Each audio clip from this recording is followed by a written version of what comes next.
So welcome everyone. It's about 12:02 according to my clock here. So I'm just going to go ahead and start us off. My name is Ryan Owens. I am the director of the Tommy Thompson Center on Public Leadership. We're pleased to have you with us. And we're pleased to have our speaker and our guests along with us today. So for those of you who may not know what the Thompson Center is, it's a center designed about 5 years ago now to really pursue the legacy of Governor Thompson, which was to bring people together to accomplish significant reforms for the state of Wisconsin, do so in a collegial and bipartisan manner, and perhaps most importantly, to do so in a way that leverages the best that we know about data and evidence to tackle our significant problems.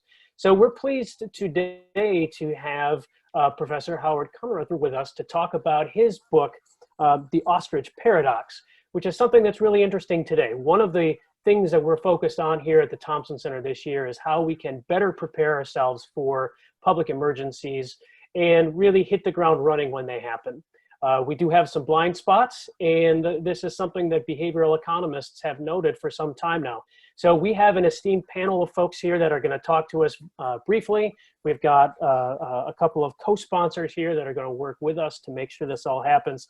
So we want to thank them before we begin. So first off, of course, it goes without saying, but I have to say it anyways, the staff of the Thompson Center have done a heck of a good job. Eric Templis and Tia Westhoff are phenomenal. We couldn't have done this without them, so thank you to both of you guys. Also, we want to thank our sponsors. We've got the Sheldon B. Lubar School of Business at UW-Milwaukee. We want to thank them. Dick Marcus is with us. He'll say a few words. Also, Dean Matt Dornbush would like to say a few words as well. We want to thank him and thank his school as well, the School of Business at UW Green Bay. And then, of course, Justin is with us as well. Justin is at the Wisconsin School of Business, and they are helping us out with this as well. We really want to thank all three of them. They're excellent partners. We appreciate their help, and we appreciate you for being here. So I am now going to stop talking. I'm going to hand it over to Dick Marcus, and he'll say a few words. Thank you, everyone. Thank you. The Lubar School of Business at the University of Wisconsin-Milwaukee is really happy to co-sponsor this webinar on the Ostrich Paradox with the Tommy G. Thompson Center and the UW-Madison School of Business's Risk and Insurance Department. I am Dick Marcus, the chair of our Lubar School of Business.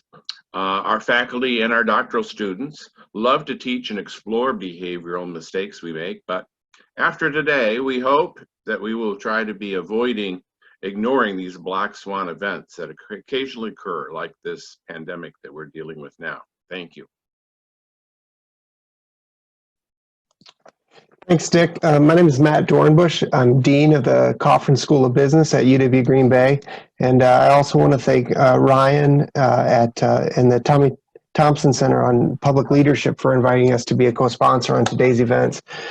For me, this is a really exciting topic, and to be just fully honest, I'm excited to sit back and be a student for a while and learn today. You know, I think we all know humans are by nature wired for the near term, and we've created tools for strategic planning and foresight analysis and all that, but problems keep getting, our challenges become more complex and I think more abstract every year. And so helping to train our students, you know, in ways to deal with these realities is of paramount importance for what we're trying to do in the business school. So I really appreciate today's topic, and I look forward to hearing the talk. So thank you.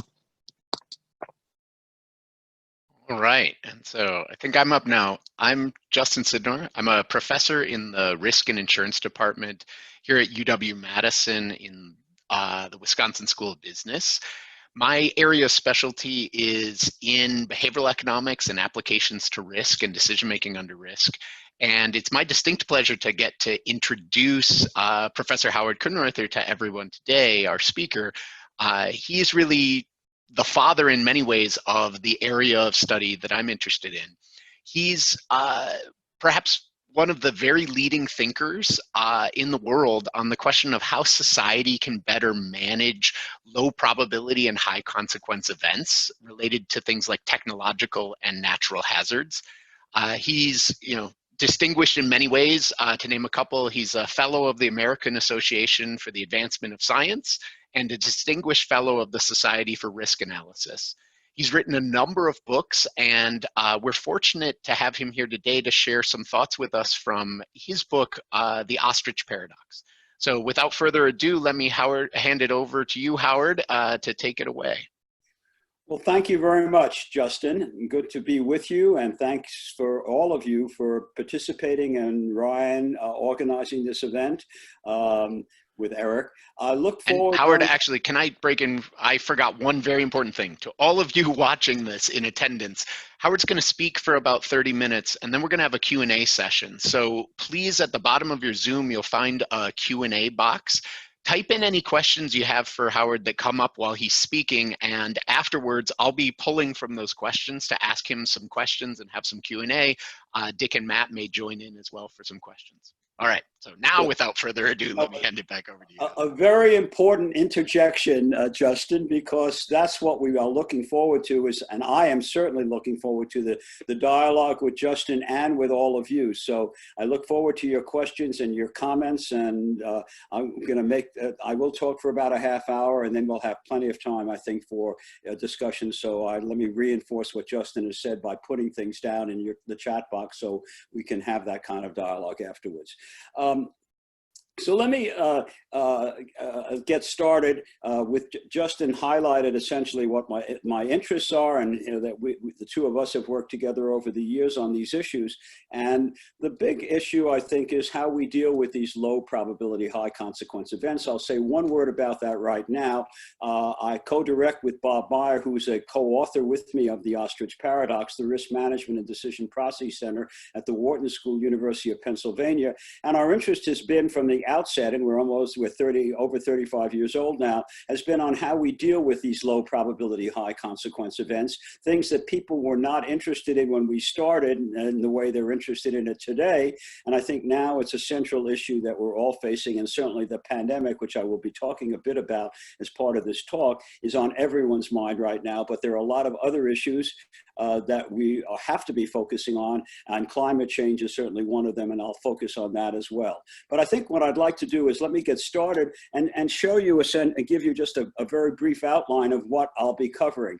I'll be covering the whole area of risk perception and biases, as has been indicated, and how we make decisions, both as individuals, and it's obviously a lot broader than just us as individuals or the public, but decision makers in general.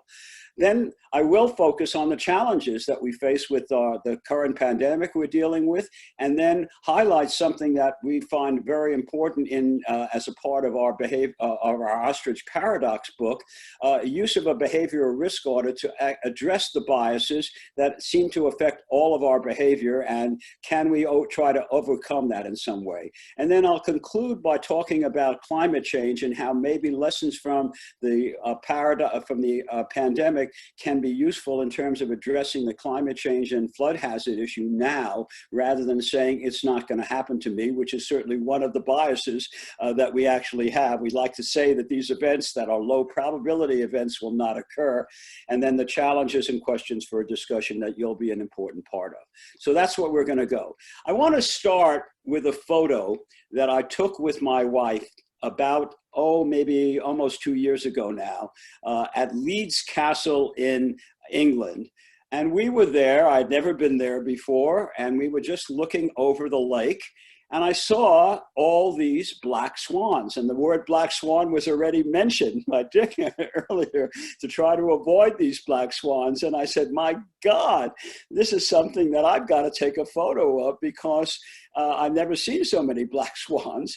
And it turns out that the redoing of the castle there, they brought in all these black swans from Australia. But the reason I'm showing this photo is exactly what we're talking about here.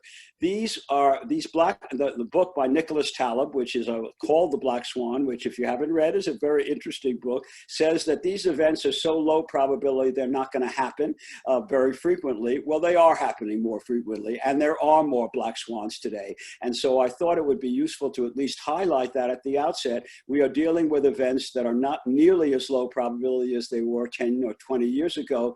And in fact, they are relatively high probability in many ways. And we'll talk about that as I go through the talk today. So anyway, that's my personal introduction to the talk with this photo. I want to start with a book that has influenced thinking by not only psychologists, which is what Daniel Kahneman is, but economists and other social scientists. Danny Kahneman's book, Thinking Fast and Slow. And he's had an influence on all of us in terms of recognizing that. And I say that as an economist, but in anyone who is interested in decision making. And the reason I want to highlight that book is that basically Danny Kahneman talks in this book about two kinds of thinking: intuitive thinking and deliberative thinking. System 1 and system 2, I've put in parentheses. And this is not something that Kahneman originated in terms of these words. He is a pioneer clearly in this research and has influenced economics. Otherwise, he wouldn't have gotten a Nobel Prize in economics, which he did a few years ago. But what he basically, the point that he makes, which is the point that is going to be the theme of this whole discussion, is that we do two kinds of thinking, and based on about 50 years or more of research in this area.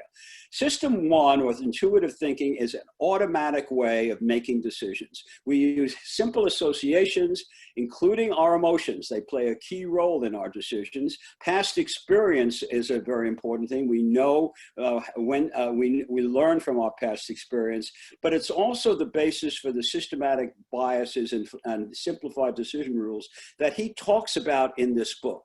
Now, the point that Kahneman makes, and I want to re-emphasize, is that in most decisions we make every day, and we make hundreds of them, we do very well. We have a lot of past experience. We know when to brake when we're in a car, across the street. We know how to deal with our classes. Many of you may be taking courses. We know how to prepare for these things. We have a lot of things that we know. We may not always do them, but we know what to do, and we have our past experience. The reason I'm giving this talk and highlighting this today is we do very poorly when it comes to low probability events. We don't have that past experience. We haven't really gone through it, and the emotions play a very important role in our decision processes, and we have a systematic set of biases. Now, that's the intuitive side. What we would like to try to do is to do more, get everyone to do more deliberative thinking about these events. And what do I mean by that? And many of the students who are taking, or all of us who are involved in this, know that there are things that we should be doing. We should make trade-offs between the benefits and the costs on doing that. I'll give you a personal example right now of something I recently did. My daughter and her family are in St. Paul, Minnesota for a period. They moved there a few months ago, and I had to make a decision with my wife whether we were going to go there with this pandemic as it occurring. And we had to figure out, do we want to drive 2 days in each direction? And that had its own risk. Do we not want to go, or do we want to take a plane? Now, we did that about 2 weeks ago, so I don't think I have the coronavirus, but we decided to go, and I called Delta Airlines, and we checked out what they were doing. They fly from Philadelphia to Minneapolis, and we both together, my wife and I, with my family, made the decision to go out, and we like to think that was a good decision. But we knew there were risks. We knew there were challenges, and there are challenges in anything we do, but we try to make the trade-off implicit in making that decision. So that's a personal one that we did just very recently. We also want to look at interdependencies and interconnectednesses, and we'll talk a little bit about that in the examples I give. And most important, focus on long-term strategies. That's the big challenge here. How do we think long-term when we have a lot of biases that lead us not to do that? So that's basically why Kahneman's Thinking Fast and Slow as a book really influenced, I think, all of our thinking in this area, and certainly ours, and it's a theme of a lot of the things that we do at our Risk Center on these events. Now, what I want to do now is highlight what these biases And the first one is the one I just referred to, myopia. We focus on short-term horizons. We're very nearsighted. We want immediate returns. It's very hard for us to look into the future. And this is absolutely something that influences our behavior. And one of the challenges is it's hard not to do that. And I'll come back to that when we talk about the behavior risk audit. So this is a bias. And in fact, I should say that right now. What I'm going to say is something that hasn't been said quite the way that Bob Meyer and I try to say this in the Ostrich paradox. We're not going to be able to easily change these biases. They are a part of how we make, particularly with these low probability events. But what we can do is to try to take advantage of them in the following sense and address them in a way that we can make more deliberative decisions. That's what we're looking for. And that's the theme of everything I want to say. Let's understand the biases and then let's recognize them and then see if we can deal with them in a constructive way so we can move from system 1 or intuitive thinking to system 2 deliberative thinking. A second bias is amnesia. We forget the lessons of the past. We bury our heads in the sand and we say, it's not going to happen to me. Now, I will tell you something that I didn't know when we were trying to figure out a title of the Ostrich paradox. And one of my colleagues, a former student of mine, actually, Paul Shoemaker, who came up and said, you know, you should call this the Ostrich paradox. And the response that Bob Meyer and I had was, why would we ever want to call it the Ostrich paradox? And we asked, what do ostriches do? And I want all of you to think about what ostriches do when you look at this slide, but think about ostriches. Ostriches supposedly bury their heads in the sand. That's a myth. We didn't know that. Ostriches are very smart. They can fly, they can run very fast and escape, they protect their young. They have their beaks in the sand for a good reason, to get food, but they do not bury their heads in the sand. We bury our heads in the sand, as this little icon shows you, and that's why we called it the Ostrich paradox. They don't, we do. And how do we get rid of that? We forget things. We tend not to want to recognize them. And we're optimistic. We think about the black swans and we think they're very rare. It's not going to happen to me. So those are 3 biases that we have. Let me mention 3 others that play a role here. Inertia. We're very happy with the status quo. Why should we change? And one of the reasons for that, and this is work that Justin and I and a lot of others have worked on, is loss aversion. Our losses we look at as being much more painful than our gains. So if you lose $10, you're much more upset about losing them and finding $10. And so maintaining the status quo says, look, I'm uncertainty, and that, these risks could, maybe I'll get some gain, maybe I'll get some loss, but boy, the losses are painful. I think I'll stay where I am. So that's one of the rationale. There are a lot of rationales, but that's one of them. Simplification. We look at only a few factors. This is critical with respect to low probability events, because before a disaster, we say, oh, this is not going to happen to me. We look at the probability. We say it's so low, or the likelihood, it's below my threshold level of concern. I'm not going to worry about this. But they never pay attention to consequences. After a disaster, we do exactly the reverse. We actually say, oh God, this event happened. I got to worry about it. Maybe I bought a bar insurance now, but they don't buy it beforehand. And maybe I better protect myself. But then we forget, we have amnesia, and a few years later we say, oh God, I don't need my insurance anymore, I cancel my policy. So this is a challenge that Justin and myself and a number of others have been struggling with. How do we deal with this issue? And simplification is one example of that. And finally, herding. We base our choices on our friends and neighbors, actions of others. But they don't know anything more than we do in many situations, certainly about this. So we're all behaving in the same way, and we're following the herd, but that herd may not be a good herd to follow, and so we have to figure out essentially a way of dealing with that. So these are at least 6 biases. We talk about all of them in the Ostrich paradox, and the challenge is, how do we address them?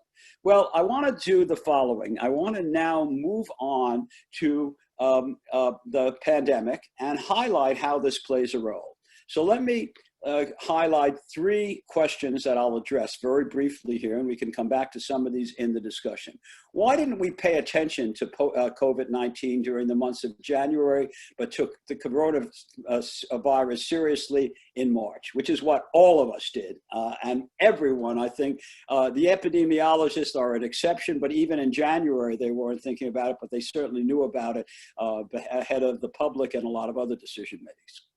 What roles do the following factors play in how we deal with it? I want to talk briefly about a bias I didn't mention, but it's a very important one with both climate change and the pandemic, the failure to appreciate exponential growth, risk perception, and cognitive biases. And then how do we take advantage of these lessons to address climate change now rather than waiting and saying, let's not worry about it now. So that's kind of where I'm going to go for the remainder of the talk. So let me highlight the scenarios. Jack, take yourself back now, what is it, 8, 9 months, while we're getting on to the fact it's almost a year, January, February of 2020. Very few cases of anyone contracting the virus. As of February 29th, it was a leap year then, 70 cases occurred.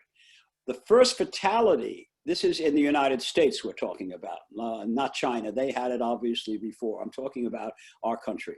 First fatality in the US occurred on February 29th. Federal government denied there was a serious problem.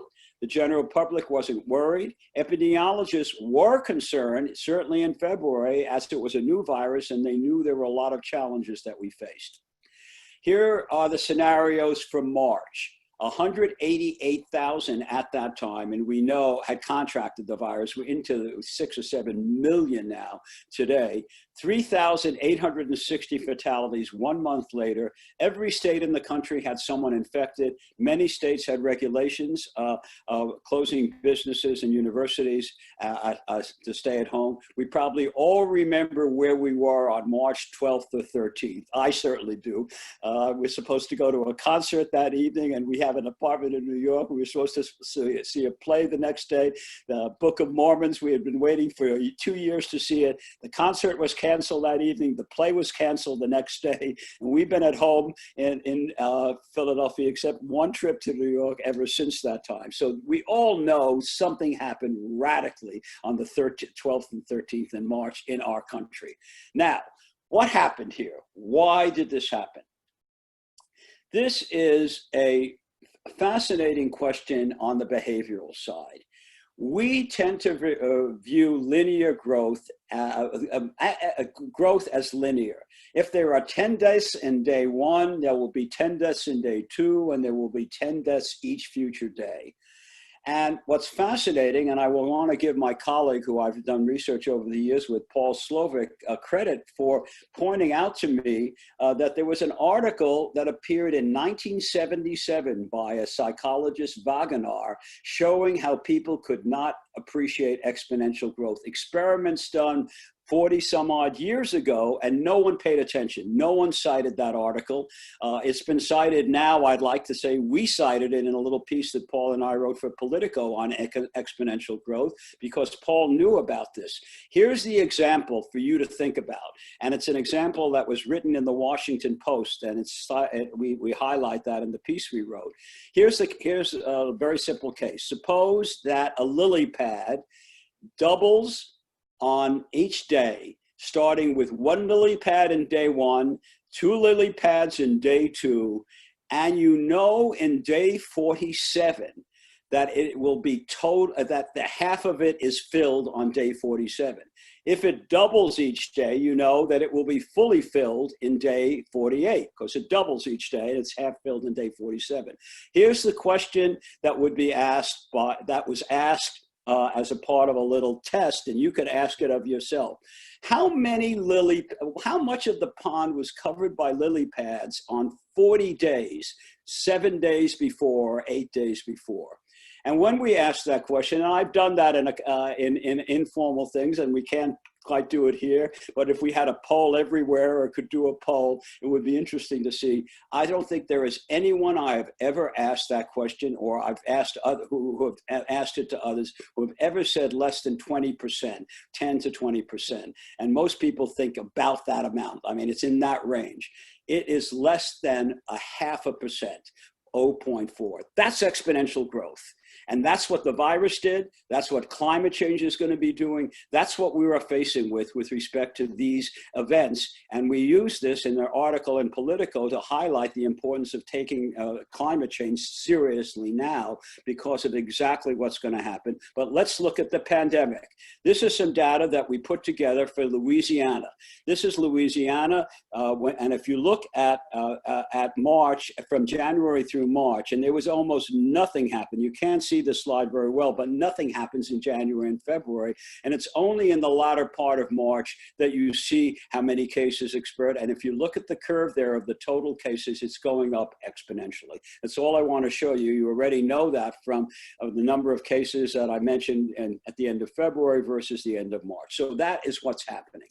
Now, whoops, sorry, wrong direction. Let's look at the responses very quickly. I want to go through this because I want to make sure we have our time. Myopia.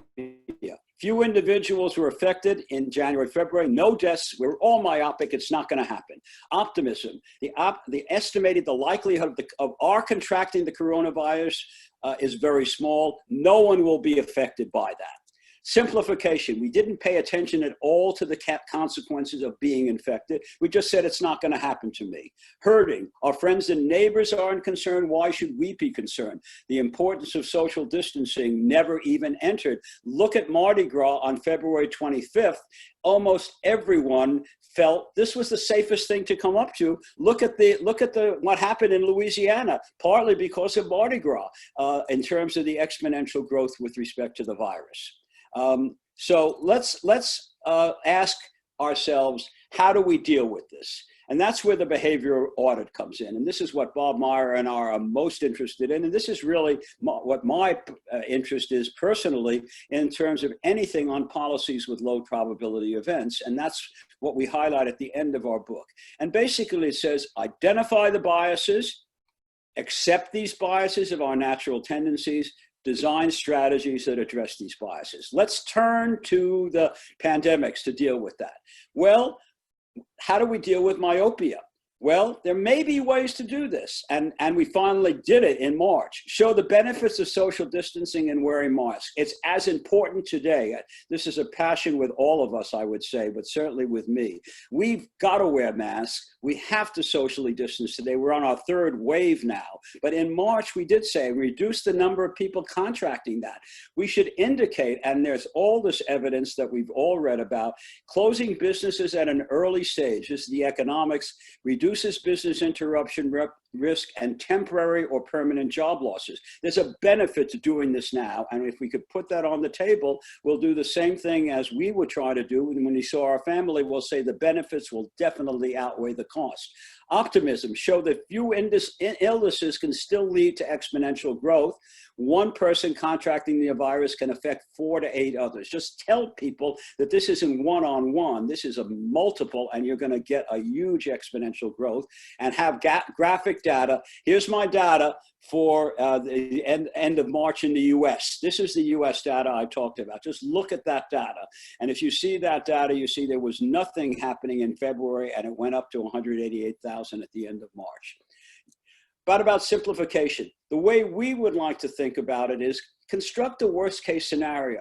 Nicholas Kristof wrote a piece back in April or May that there could be 2 million deaths in the US. Now, hopefully we won't have anything near that, but people paid attention to that. Trump still uses that figure, I think. I'm not getting to politics, but we have heard 2 million often. That is a worst case scenario, and it's a reason to do the things we should do early in the game. Highlight the importance, critical, of accurate testing with immediate feedback on contact tracing, quarantining to reduce the future illnesses and deaths. And that's what China's done. That's what South Korea did. That's what Taiwan did. That's what Germany has done. A lot of countries have done that. It's come back in Europe because they haven't continued to do that. Herding, this is a challenge. And this is one we might get into in discussions. As an economist, you sort of say, I'm at the Wharton School and you're wherever you are, but in Wisconsin, you'll have the same thing.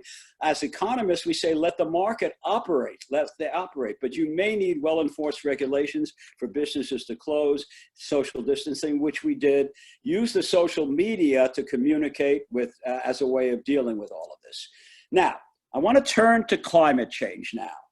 And I will tell you a little story on this, a personal story on what you see here. When Paul Slovic and I were going to write a little piece that Politico was interested in having, we said, well, let's sort of deal with climate change and see how we can link the pandemic to climate change. And I had I've been involved in studying climate change. I was with IPCC. I'd done work, but I know nothing about exponential growth. I really have to let you know, I didn't know a thing. So I called up a research assistant of mine, Quinlan Spellmeyer, I'll mention her name.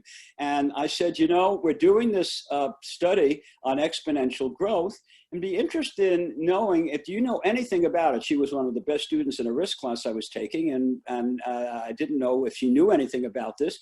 And she said to me, you know, it's interesting. I was asked to draw a curve on exponential growth of climate change for my assignment this week. I'll send you this exponential curve. It comes from Mauna Loa data. So this is the curve that she drew, or that comes out of the exponential growth. And I knew nothing about Mauna Loa, but we had been working in Princeton with Michael Oppenheimer, who's a climate scientist, and we had been doing some work with our center in Princeton on climate change. And so I called Michael Oppenheimer and I said, yeah, Michael, I got this exponential curve from Quinlan, and I'd be interested in knowing, is this the right curve? And the answer he gave me was, it's the only curve. It's the only one that is done on climate concentrations. You have to use it. You have to write this piece because it's going to go up far, far worse in the future. That's why we wrote this piece in Politico, and that's why I see this curve. And let's take a look at it. Now, let me go through. Here's examples of what's going to happen with climate change because of CO2 emissions. So what I did and what Paul and I did in writing this, we said, let's take a look at the data on what's going to happen in 2050. This is an analysis done, and I have references. I haven't put the references up, but they're all in our Politico piece by Halligate and others, I believe it was, where they actually looked, that study, 136 major coastal cities.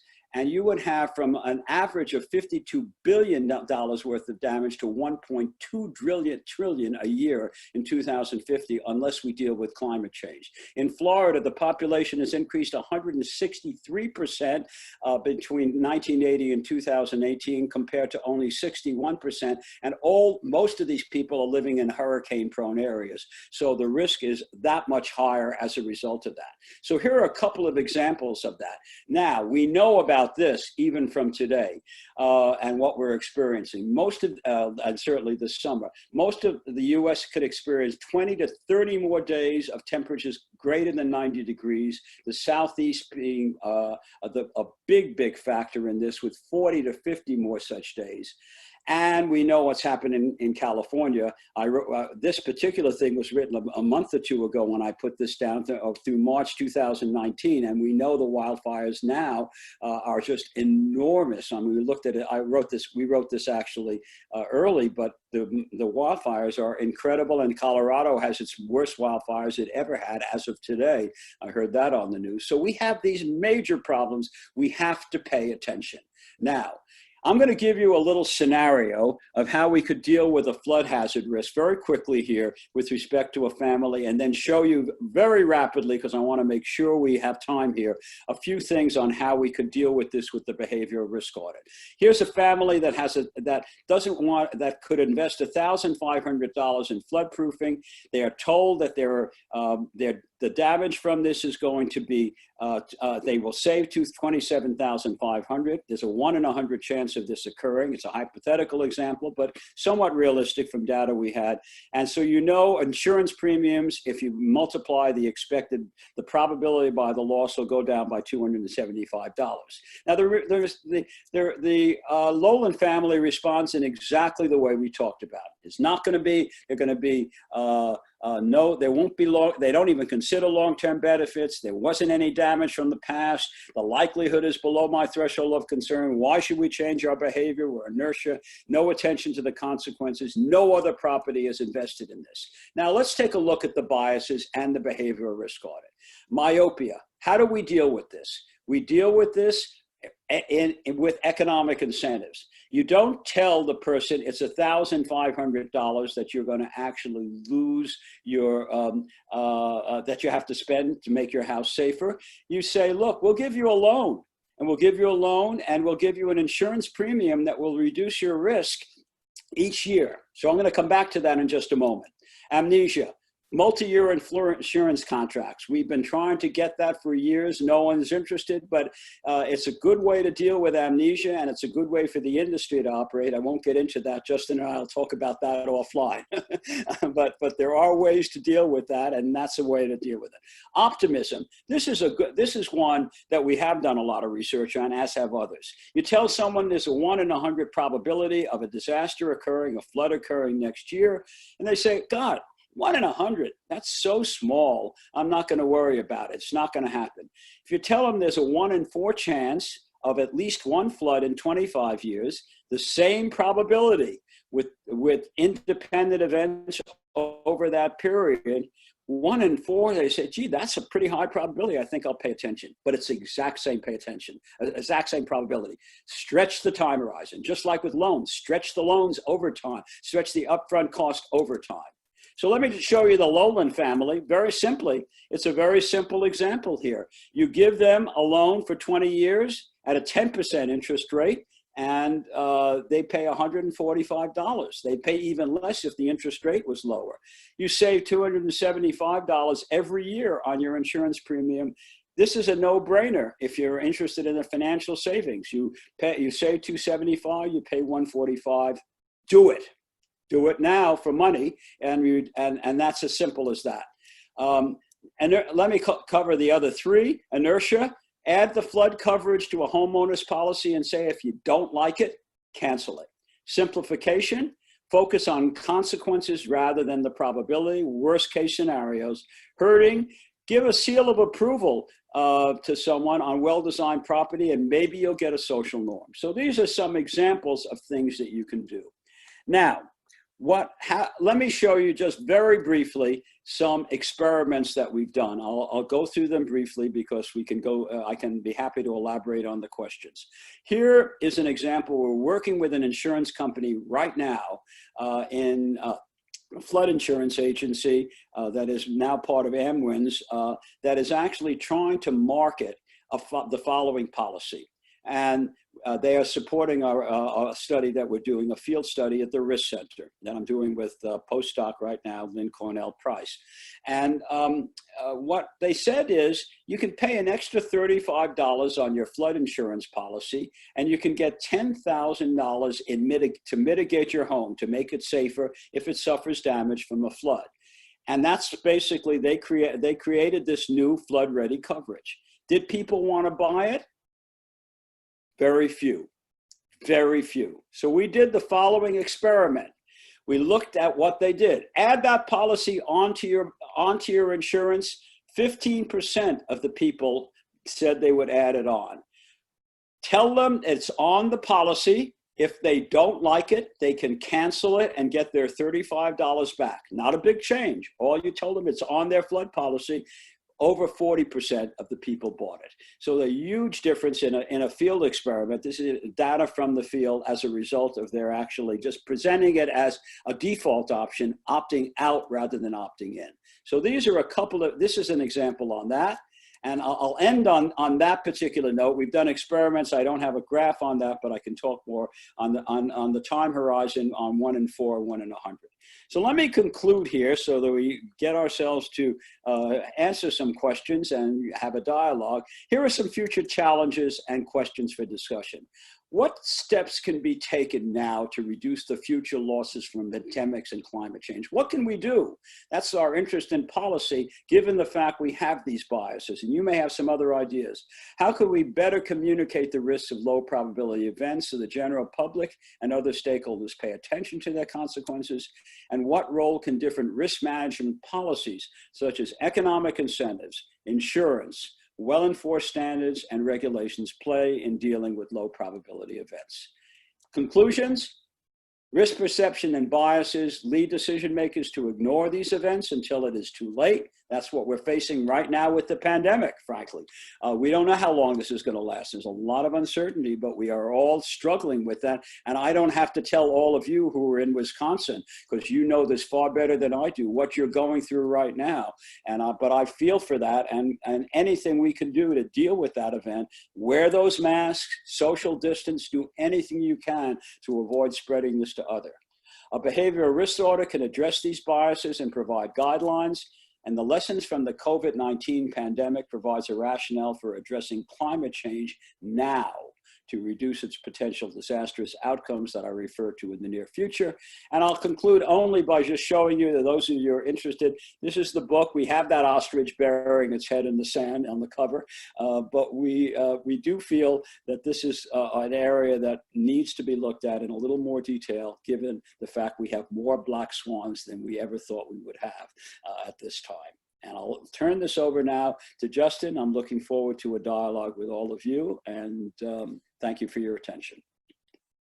Well, and thank you, Howard, for those really thoughtful and interesting remarks. I know we all appreciate it. So we've got a couple of questions that have come in already that I will sort of pose to Howard and maybe sort of add a little color to them as I ask them. I encourage everybody, as we start this Q&A, if you have additional questions, please feel free to add them to the Q&A, and we'll join that in here. So I guess the first question, I've got one here from Jeff Smoller, who Jeff's question is, and this one I can kind of read pre-verbatim, says, what advice would you have for states in organizing, and so think about a state like Wisconsin, in organizing their risk management and decision processes in the executive and legislative branches? The idea being that ideally we want them to be able to both anticipate black swan events, but also think about calculating costs and benefits of responding in a massive way, things like lockdowns, and having sort of a long horizon about that. So do you have any advice for how, how states should think about organizing that in terms of, decision processes or areas of expertise we need to have involved in state level decision making? No, it's a great question, Justin, and we have been I've been doing some work with Pennsylvania in the past, and we're talking with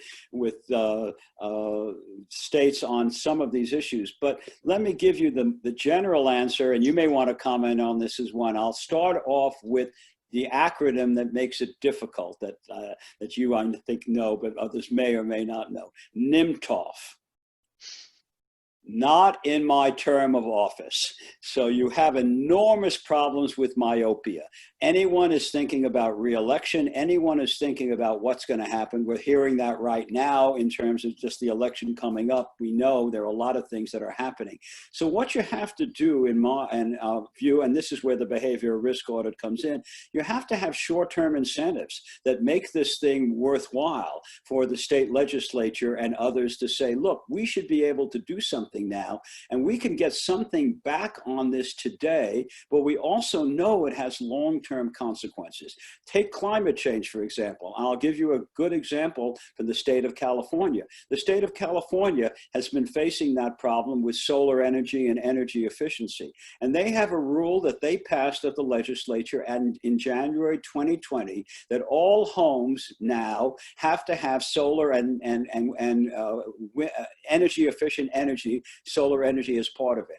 And the justification and the basis that they passed that was to show essentially that the cost of the energy by having solar every year would go down by more than the cost of the loan to do this kind of thing, or the increase in the mortgage and the payment of the loan. It was a beautiful example, in my view, of how a state actually said, we're going to deal with climate change. We're going to let people know that they are going to benefit next year, because frankly, they can put the price of the house will go up a bit, because it'll be a little more costly, but it won't go up nearly as much as the savings that you're going to have in the energy cost over the loan. So this is a good example, in my view, of the point that I was making earlier about long-term loans with respect to flood mitigation. Here's with climate change. And so the state legislature did that in a way that they were willing to agree that this was a good thing for the homeowner and a good thing for the legislature. Very interesting. And you have more experience than I have on interacting with policymakers in these spectrums. Part of Jeff's question was also about expertise and the sort of skills you need in these roles. Have you seen examples where you feel like policymakers are doing a good job of interacting with scientists and experts at the forefront of thinking about risk? Are there examples that we should all look towards where there's a good integration between scientific experts and academic experts and the policymaking side? It's such a critical issue, Justin, that you're bringing up.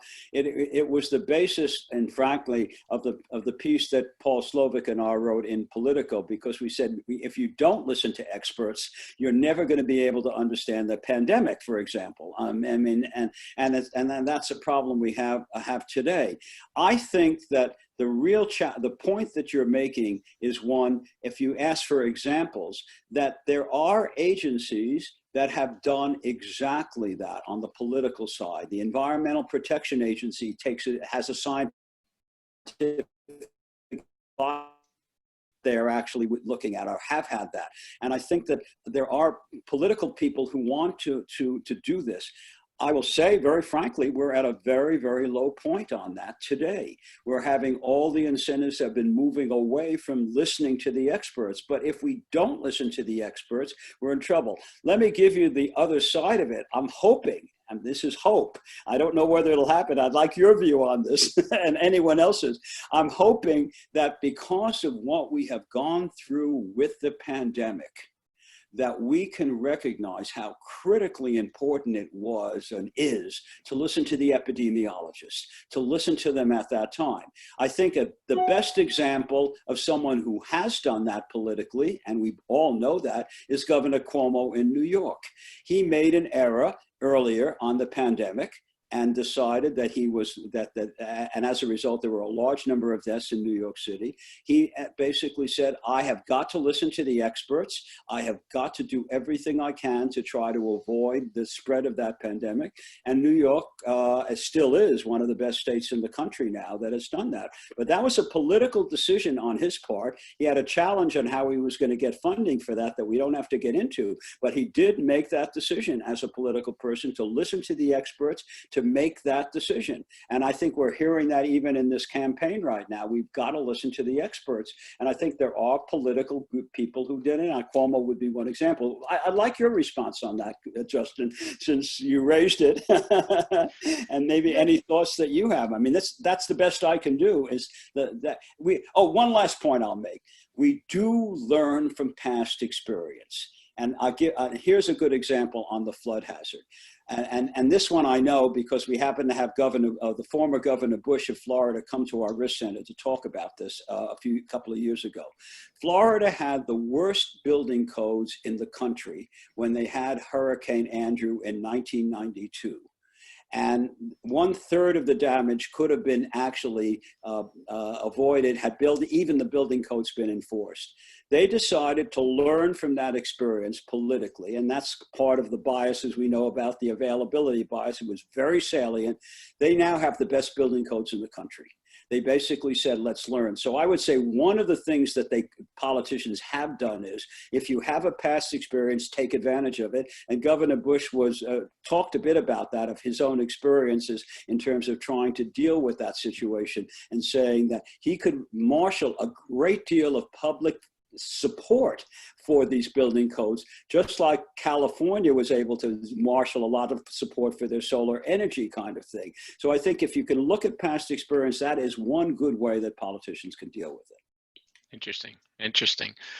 You know, one thing I would add maybe to this discussion is that I think one important thing is to also have experts keep in mind that what we often can provide is a sense of costs and benefits and estimates of possibilities and risk. And we have to sort of be open to the fact that making the trade-offs between some of those things is often a job that we're not in the position to do, that we need to sort of inform the people who have to make these societal trade-offs and try to be part of that conversation for the information. But ultimately, there will be trade-offs to be made that are value judgments, and sort of having a good delineation of that role, I think, may also be a piece in trying to make sure that the experts can be a part and a positive part of the political process. So that'd be the one thing I'd add there. This sort of pivots a little bit, though, to One comment, yeah, go ahead. Justin, before you leave that, I think that's a critical point that you're making. I think that, in fact, the University of Wisconsin, the University of Pennsylvania, neutral parties can say, look, we're not going to make a judgment on some of the key issues on the value side. For example, who should pay? I mean, you could say, here are the trade-offs between what it means for a policyholder to pay or for the government to pay or whatnot. But we can provide the input, but you as the political side has to tell us what are the trade-offs that you see from the point of view of implementing that policy, rather than just saying you can see that these are better. So I just wanted to reinforce the point that you're making. I think it's really an important one. Great. So we have a ton of good questions coming in here. And it's a little bit hard actually to decide which of them to move towards, but maybe one of the early ones that got asked in the Q&A would be a good one to bring up at this point. So a couple of people have asked questions around the role of the media in helping shape our awareness and understanding of risk and emerging risk. And so I'd be curious to hear your thoughts on that. And the character of a number of the questions that people are putting in is roughly around the idea that it's a lot of what you said was the need to try to inform the public and give the public an accurate perception of what the risks really are. And yet there's a sense coming out in a number of the questions that the media sometimes shapes that understanding rather than fully informing. So the media may be biased themselves by past history and assumptions about how things will go. And there's also been a number of questions for people coming up related to incentives people have to distort our understanding of risk. So, you know, there's biases both from the media or other interested parties potentially in understanding risk. So do you have thoughts about how we should think about the role of the media in shaping public understanding of risk? I think the media is critical, as the questions are implying. The media has played the role that everyone has alluded to. Trust is, we don't even know who to trust anymore because we have so many divergent opinions on this. And I think the media, if they are going to play a role in this, and they have to in many ways, that's what everyone is raising, there really needs to be more interaction with the data from experts and pointing out that we're really trying to do as best we can with what data the experts have, but at the same time indicating that there's uncertainty around the experts in some of these things. The current pandemic is a good example of that. And say, look, we don't exactly know, but here's the best estimates that we can get, and here are some of the things that they're suggesting that we would do. We really haven't had that in this pandemic here in this country. And I think that if we had that, we might have been able to develop better policy. And the media needs to, rather than thinking of this as a political issue, think about it as a scientific issue and say that we have to bring the experts in. And I think we've lost that. And as a result, we've lost our trust. I don't know if there's an easy way to address that, but I would say that the best way is we need national leadership, and we need people who are going to point out that these things are going to be important to have the media and hold the media accountable. Hold the media accountable for news that is accurate or inaccurate, and point that out in a way that they would want to do that. And that has not really been part of our dialogue, certainly in the last few years. Yeah, I think the point you're making there about finding a way to have a better ecosystem for the media to talk about the uncertainty in what we know, and rather than trying to frame stories in terms of a political win or loss, or in terms of some sort of who's right, who's wrong, but really embracing the fact that we have some uncertainty, but we also have some information that we should be incorporating. I think that's a nice insight. I being a business school professor, I don't have any great insights on how to shape that response for the media, and maybe some of our colleagues elsewhere. But we both work on uncertainty, Justin, and we recognize, and I think that point could be made by each of us, that an insurance premium, they have to give you a number, but they have to tell you that that premium is based on a lot of uncertain information. Yeah. So I want to pivot, though. There's at least one other really interesting question that came in. There's a whole bunch of good questions. I apologize to those of you who I won't fully get to in our time, but a really good question that came in is, how do you think about accounting for more distributed or harder to quantify costs? And so the example the person gave in the question is, in the context of a pandemic, we can start quantifying costs like economic damage and things. But it's harder to quantify certain things like social isolation and the impact of that. Or if we think about climate change, there's certain things that we can quantify well, and then there are other impacts that are much harder to quantify. And I think the question is really, as somebody who sort of thinks about policymaking around risk, what sort of approaches should we have in mind for how to try to incorporate some of these harder to quantify things into a sort of rational decision-making process? It's one of the most challenging areas, I think, that we all face when we try to deal with this issue of risk. How do you quantify environmental damages and the long-term and the short-term impacts? Even the notion of the value of a human life, which you can quantify, and there's been a lot of work. Kip Viscusi has a whole book on this, and all of us have worked, is one way to try to do it. You say, look, how much is a life worth? And then you can make that trade-off between what the cost will be, et cetera. But even people there, life is precious. My life is precious. I'm not sure that I can value. And even the discussions we have right now on X number of 200 and some odd people who have died, there have been attempts to make trade-offs on that and saying, look, how do we make a trade-off between that and keeping the economy going? And they are extraordinarily hard to deal with in terms of sort of making that. Particularly, I mean, our current situation perfectly illustrates that, because it is not easy for anyone to say, at what person do you say a person should die? And if you bring that up, it raises a whole set of other issues related to that. I think the best way, the way that it seems to me that one has to at least get started on that, is to try to indicate, as I try to do here, that there are decisions that can be made on a lot of these issues that can have long-term impacts, that you can highlight essentially where the short-term benefits and costs are, without quantifying essentially what the trade-off will be. I mean, it would have been very, very hard for anyone in March to say what exactly is the trade-off between losing X number of lives or saving X number of lives and shutting down businesses and having staying one at home.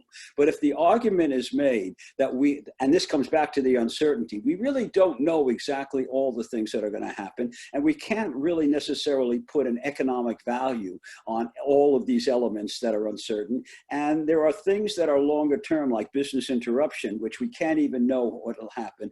Let's make some decisions right now without trying to quantify everything, but let's talk about how these things might play out in the long term and get that kind of issue on the table. I think you have a better chance of being successful than to try to say, how much are we going to save in the month of April if we happen to shut down something in March from the end of March and open something up at the end of April. I don't know if there's any other easy way to do it. And the pandemic illustrates that in a really good way, it seems to me. Yeah. Well, and I think the point you're making there that's an important one is that in good risk management processes, when possible, you want to quantify, But there's a lot of times you're facing things that are difficult to quantify, or where if you go too quantified, you're going to miss important factors that are hard to quantify. And I think taking an approach where you can lay out those issues and have an open discussion and talk about the assumptions you're making and the values you're putting on different things is at least a first step to that, right? That if we rely only on quantification and think that all of our solutions should end up being something where we can tell you that the present value of this is clearly higher than the present value of that, that we're probably misleading ourselves in terms of our ability to actually manage risk, and that part of the process is just being more transparent and open about the things we don't fully understand and laying them all out on the table, as you say. I think that's an important perspective. And I would add one other point to that, Justin, based on the long-term, our bias of myopia. If one sort of says, look, we can't quantify everything, but what we can tell you is if you do this in the short term, here's what the costs are likely to be. You're going to have to stay at home. A business may not be able to operate. This is social distancing and closing down businesses. Or if we take steps on climate change now, here's what happens if we happen to reduce climate change emission. And let us tell you what might likely happen in the long term. And climate change would be the example I'd really want to focus on. If you can tell people what we should be doing now and saying, look, we can't quantify everything, but look at it's going to go up from 50 billion to 1.2 trillion dollars in damage from floods. You better pay attention to that. Then that's data. That's data that is quantified. Isn't now, it's 30 years. You better do something now. And we can't quantify exactly what all the costs are going to be now, but look at what would happen if you don't do something. Excellent. Well, I hate to sort of stifle our interesting conversation here and your thoughts, but we are, we're just after 1 o'clock now, and I know a number of people may want to jump off the Zoom meeting here. I'd like to turn it back for a minute now to Eric from the Thompson Center, just to give a few quick closing remarks to this webinar, and let's go ahead and turn it over to Eric here. Well, Justin and Howard and Matt and Dick, we appreciate you joining us today. This has been a really fascinating discussion. I think, some of the things that really drew my attention was in particular the talk about trade-offs and how we have a lot of people with expertise in different industries that are constantly sharing information with policymakers. And sometimes I think we forget how hard of a job policymakers have in sort of trying to analyze and sort of drink out of a fire hose with all the information that's coming at them at a given time. And I think it really, it illustrates the importance policymakers have in making these decisions on behalf of our country, of our states, of our local communities. So I think it highlights that point, but it also highlights the need for that feedback loop as they're making decisions to help prioritize what are the issues of the day that really truly matter, and then short term, medium term, long term, and how can we plan ahead for those in a conscious way and make decisions in everyone's best interest. So this has been really fascinating. We really appreciate the partnership with UW-Milwaukee, UW-Green Bay, and here at UW-Madison. I just wanted to draw attention to a couple of future events, that one of which deals with a similar topic. We'll be bringing in a number of folks to talk about business interruption insurance and perspectives on insuring against low risk and high cost events like the pandemic. And that's on Friday, November 6th from noon to 2. So I encourage you to tune into that. You can register on the Thompson Center website at UW-Madison. We also have an event on antitrust and big tech on October 30th, 2 to 3:30 Central Time. And then we finally have an event coming up. It's a panel discussion on digital security and privacy, and that's on November 20th at noon Central Standard Time. So thank you so much, Howard, for joining us today. We hope all is well in Philadelphia and that we can stay in touch. Thank you. Thank you. I really enjoyed it and look forward to staying in touch with the Thompson Center and the work that you're doing. I'll be interested in the business interruption program. That sounds like an interesting one. Excellent. It's a public event, so feel free to tune in and share it with your colleagues. Send me the link and I'll be happy to consider that. Excellent, Howard. Thanks so much. Okay, take care. Thank you, Justin. Really enjoyed our dialogue. We'll be in touch. Thank you. It was great to chat with you, Howard. Thank you.